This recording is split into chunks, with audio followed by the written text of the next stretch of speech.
Ini dia salah satu sektor yang digadang-gadang oleh banyak banget analis akan manggung di tahun 2026. Per kalian nonton video ini mungkin udah ada beberapa sahamnya yang naik, tapi menurut gue pribadi, upside potensialnya masih lumayan tebal. Di akhir tahun 2025, dari segala hiruk-pikuknya saham-saham konglomerasi, gue lihat ada satu sektor saham ya yang kelihatannya mulai hidup lagi. Dan gue rasa ini bukan cuma sentimen sesaat, tapi lebih ke arah perbaikan kinerja fundamental yang naiknya ini bisa berkali-kali lipat. Pastinya bukan saham-saham banking dan bukan saham-saham batubara, tapi ini adalah saham-saham di sektor perkapalan yang berhubungan dengan transportasi energi. Ya, kayak yang tadi gue bilang di awal video, kalau misalkan kita lihat pergerakan harga saham emiten perkapalan di akhir tahun 2025, itu beberapa emang udah ada yang naik dan naiknya lumayan tinggi. Kalau gue lihat ya, flow ini berasal dari orang-orang yang berspekulasi atau ya smart money yang berhasil mengidentifikasi bahwa di sektor perkapalan, khususnya transportasi energi ini, akan kebanjiran sentimen positif di sepanjang tahun 2026. Dan menurut gue pribadi, sentimen itu bukan cuma sentimen sementara atau hoax ya, tapi lebih didorong karena target dan kebijakan pemerintah Indonesia. Di mana pemerintah Indonesia melalui statement Wakil Menteri ESDM kita, Pak Yulio Tanjung, ini punya target Indonesia memproduksi minyak sampai 1 juta barel per harinya, yang target realisasinya itu berjalan di tahun 2029 sampai 2030. FYI aja, buat gambaran kalian, di tahun 2024 kita tuh memproduksi sekitar 580.000 barel per hari, sedangkan di tahun 2025 ini mengalami kenaikan jadi 605.000 barel per hari. Nah, kalau dari dua angka itu kan kelihatan growth-nya cenderung kecil ya, paling cuma sekitar 5%-an, sedangkan di tahun 2029-2030 ini target kita tuh hampir 2 kali lipat jadi 1 juta barel per hari. Kelihatan kan growth-nya pengen ngebut banget. Terus kalau kalian nanya, kenapa sih pemerintah kita kok kayaknya pengen growth-nya tuh ngebut banget? Oke, FYI aja ya, sampai saat ini, sampai detik ini, Indonesia tuh masih impor BBM dari luar negeri. Ya kalian bayangin, penduduk kita sebanyak ini, meskipun kita punya cadangan minyak banyak, meskipun kita kaya sumber daya mineral, ternyata kebutuhan BBM dalam negeri kita itu belum berhasil tercukupi. Jadi sekarang pemerintah tuh punya program ya, mau menghilangkan ketergantungan itu sama luar negeri, makanya eksplorasi migas itu ditargetkan terus-menerus bertumbuh. Nah, nanti semakin banyaknya eksplorasi migas, problem baru muncul, yaitu problem transportasi. Karena negara kita ini bentuknya kepulauan, kalau misalkan lewat darat, susah gitu ya. Terus lewat udara itu bakalan mahal banget. Jadi satu-satunya pilihan, mau nggak mau, ya bakalan lewat laut. Nah, disinilah sektor perkapalan ini muncul. Oke, tapi mungkin banyak di antara kita yang belum gitu paham ya tentang transportasi energi via laut, karena emang industri ini cukup niche ya, jadi nggak banyak orang yang deep dive ke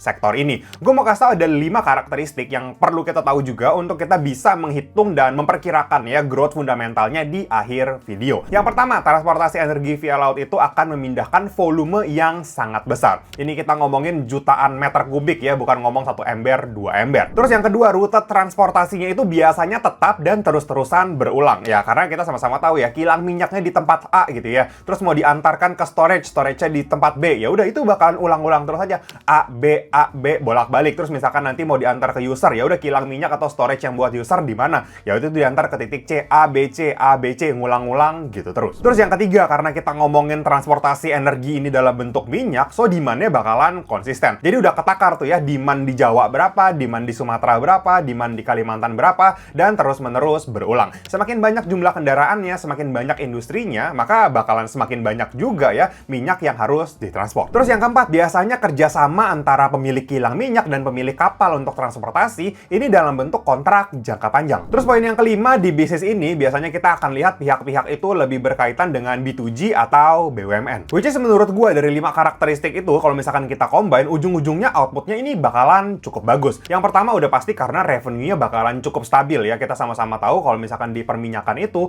kontrak base dan kontraknya jangka panjang. Sehingga ketika kita lihat ada kenaikan volume transportasi, maka revenue atau pertumbuhan pendapatan ya dari perusahaan-perusahaan perkapalan ini juga bisa dihitung dengan cukup mudah. So, kalau kita ngelihat prospeknya bisa sebagus itu, nggak heran ya kalau misalkan ada investor-investor besar, institusi, atau bahkan smart money yang udah masuk duluan dari tahun 2025. Ini kita ngomongin bisnis yang outputnya real, beneran jadi duit, bukan sekedar story. Ayo coba sekarang kita breakdown ya, kapal-kapal apa yang paling dibutuhkan dan emiten apa yang punya kapal itu, sehingga kita bisa menghitung nih, emiten apa yang bakal diuntungkan sama kebijakan pemerintah yang baru ini. Yang pertama yaitu kapal offshore Offshore Support Vessel atau disingkat OSV. Jadi kapal OSV ini bentuknya lebih kapal pendukung atau supporting kegiatan migas yang offshore. Offshore ini artinya di lepas pantai, which is fungsinya adalah untuk supply logistik ya, kerik minyak, terus transportasi kru dan juga peralatan pendukung, terus kemudian anchor landing, dan yang lain-lain ya, intinya yang bisa mendukung kegiatan eksplorasi dan produksi minyak. Menurut gue pribadi, perusahaan yang menyediakan jasa OSV ini akan cenderung relatif stabil ya, dimana dia tidak terlalu terpengaruh sama gejolak harga minyak dunia yang kadang-kadang naik, kadang-kadang turun. Dia kan ini kan konsepnya service base, jadi tinggal hitung aja berapa kali kapal OSV ini pergi, berapa kali dia balik, tinggal hitung bolak-balik ya, dikaliin aja sama biaya servisnya. Tapi yang pasti kalau misalkan kita lihat eksplorasi migas di Indonesia ini beneran semakin banyak, maka kita bakalan lihat juga aktivitas di rig meningkat, makin banyak orang, makin banyak kebutuhan, ya udah pasti kebutuhannya akan disupport sama kapal-kapal OSV ini. Yang mana permintaan, kebutuhan, atau kontrak sama perusahaan yang punya kapal OSV ini juga akan semakin tinggi. Dan emitennya adalah Wins, Wintermar, dan Lead. Oke, selanjutnya kapal yang juga krusial, yang gak kalah penting untuk mendukung program pemerintah dalam hal eksplorasi energi ini adalah kapal penyimpanan energi atau floating storage. Biasanya dibagi jadi dua ya, FSO, Floating Storage and Offloading, dan juga FSRU, ini Floating Storage Regasification Unit. Jadi ini tuh bukan kapal angkut biasa ya, tapi menurut gua lebih mirip jadi gudang energi yang biasanya digunakan untuk menyimpan minyak atau LNG. Nah, kenapa sih kapal-kapal floating storage ini kok segitu pentingnya? Oke, jadi setelah minyak itu selesai diproduksi, minyak itu tidak langsung didistribusikan ke konsumen, ke kita gitu ya, untuk dipakai. Enggak. Pasti ada aja deh pemerintah itu punya storage minyak yang sewaktu-waktu gitu ya, seandainya permintaan tiba-tiba melonjak, tiba-tiba naik, dia tuh sudah punya storage-nya, sudah punya cadangannya. Ya, jadi istilahnya kayak buffer lah ya. Untuk bisnisnya sendiri ini kurang lebih sama ya, contract base. Jadi kita bisa lihat emiten-emiten yang menyediakan kapal floating storage ini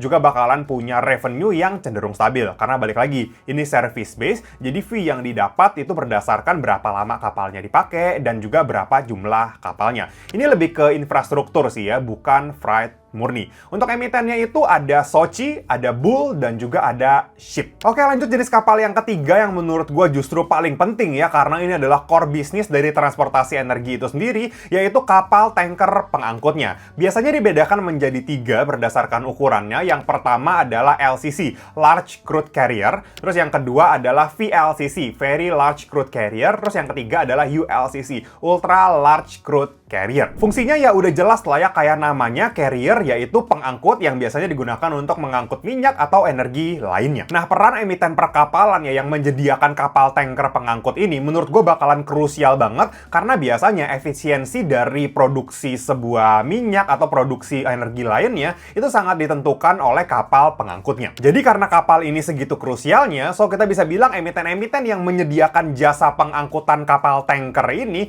juga jadi krusial banget untuk mendukung program pemerintah. Jadi udah jelas ya, ketika eksplorasi migas di Indonesia ini semakin banyak, lifting migasnya juga semakin banyak, yang udah pasti akan kebanjiran order adalah emiten-emiten yang punya kapal tanker. Dan emiten apa aja yang punya kapal tanker? Oke, kalian catat ya. Yang pertama ada Humi, ada GTSI, ada Bull, dan yang terakhir ada Sochi. Tapi yang harus kalian catat dan kalian ingat bahwa tidak semua emiten perkapalan akan diuntungkan. Kita harus ingat ya, narasi awalnya adalah energi. So, kita bisa fokus aja ke kapal-kapal yang melakukan transportasi energi. Menurut gue fokusnya akan ke situ. Seandainya ya kapal-kapal kayak transportasi logistik atau barang-barang e-commerce gitu dapat kecipratan juga, naik juga harga sahamnya, menurut gue itu karena lebih ke sentimennya aja ya, tidak akan terpengaruh terlalu besar ke kinerja fundamentalnya. Tapi kalau gue disuruh milih dari semua emiten tadi, gue disuruh fokus ke 3 emiten aja, mungkin gue akan pilih yang pertama Bull, yang kedua GTSI, dan yang ketiga adalah Sochi. Pastinya pertimbangannya banyak dan gue nggak bisa jabarin satu persatu di video ini, tapi kalau video ini rame mungkin nanti akan gue buat ya video lanjutannya gimana gue membahas Bull, GTSI, dan Sochi, kenapa akhirnya gue memilih 3 emiten itu. Jadi pastinya disclaimer on, make sure kalian sudah melakukan research lebih dalam terlebih dahulu sebelum akhirnya mengambil keputusan. Dan balik lagi, ini kan kita masuk berdasarkan sentimen dan fundamental play gitu ya, yang mana resultnya itu nggak bisa tuh kelihatan besok langsung keluar laporan keuangan, enggak. Biasanya butuh butuh beberapa kuartal atau bahkan beberapa tahun. Karena kan balik lagi ya, program pemerintah ini goalnya di tahun 2029 sampai 2030. Jadi menurut gua ini lebih ke investasi jangka menengah. Jadi kesimpulan video ini adalah yes, emiten-emiten di sektor perkapalan khususnya transportasi energi ini berpotensi banget dapat flow, berpotensi banget mendapatkan perbaikan kinerja fundamental karena program pemerintah Indonesia. Jadi apakah bisa tercapai atau tidak, ya kita harus pantau lagi gimana komitmen pemerintah Indonesia untuk akhirnya mewujudkan ya target 1 juta barel per hari di tahun 2029 sampai 2030. Sambil nunggu momentum entry, mungkin harga saham-saham kapal ini udah naik ketinggian, kalian mau buy on weakness ya, daripada duit kalian nganggur di RDN, mendingan kalian pakai trading di Okta. Siapa tahu nanti setelah dipakai trading dan diputerin di Okta, ya bisa cuan dan kalian bisa punya uang, bisa punya peluru yang lebih banyak lagi untuk beli saham-saham perkapalan tadi di harga yang jauh lebih bagus. Mumpung Okta lagi bagi-bagi bonus saldo trading 100%, kalau kalian download dan daftar Okta pakai link yang ada di deskripsi video ini. Atau kalian bisa juga pakai link yang ada di bio Instagram atau bio TikTok gua supaya kalian lebih gampang nyarinya. Jangan lupa masukin kode promo bonus top up untuk klaim bonusnya. Jadi enak banget nih, kalian cukup top up $300 aja, kalian bisa trading dengan saldo $600. Dan tenang aja, semua cuan yang kalian dapat walaupun tradingnya pakai saldo bonus itu tetap bisa di withdraw. So tunggu apa lagi, buruan download dan daftar Okta pakai link yang ada di deskripsi video ini. Oke, mungkin sekian dulu video kali ini, sampai ketemu di video selanjutnya.